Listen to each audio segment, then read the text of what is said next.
Hello, stay tuned with daily news from AWWAL25.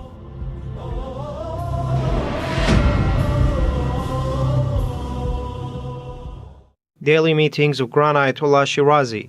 The prominent Shia Islamic jurist Grand Ayatollah Shirazi hosts large numbers of religious scholars, seminary teachers and students, religious experts, political figures, civil rights activists, academics, and public groups of people on a daily basis at his central office in Holy Comb. The visitors give reports on their activities and listen to the guidelines and advices of the Grand Jurist. The central office of the Grand Jurist hosts public visitors every day until noon prayers. Nonviolence and Cooperation releases statement on Day of Women and Girls in Science.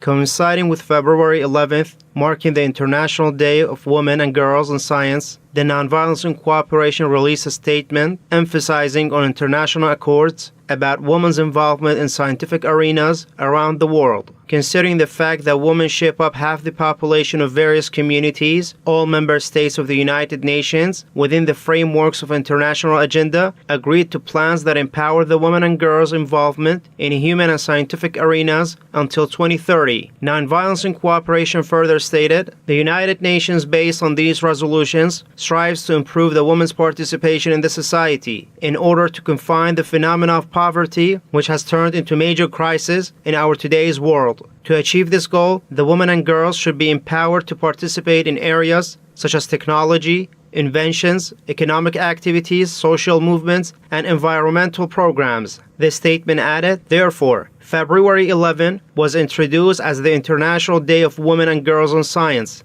so that strategies about women's involvement in scientific, humanitarian, economic, and international affairs become studied and discussed. In the end, Nonviolence and Cooperation said, we demand all governments to respect the agendas of this day and fulfill their commitments. All divine religions and international accords emphasize on equal chances of education and social involvement for both women and the men. Director of Al-Tayyar Shirazi office meet cultural, political figures in Baghdad.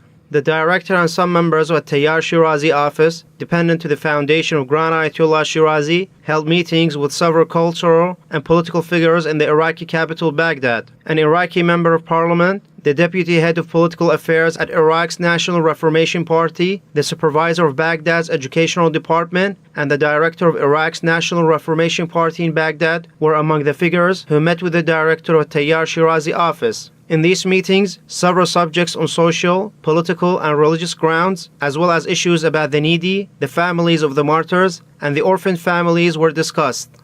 Weekly sessions of Baitul Abbas Husayniyah in Melbourne, Australia. The Baitul Abbas Husayniyah, dependent to the office of Grand Ayatollah Shirazi, started its weekly sessions in Melbourne, Australia. In these sessions, this Husayniyah commemorated the martyrdom anniversary of Lady Fatima Zahra. The commemoration of Lady Fatima was attended by large numbers of Shias who mourned the martyrdom of this noble lady after performing congregational prayers.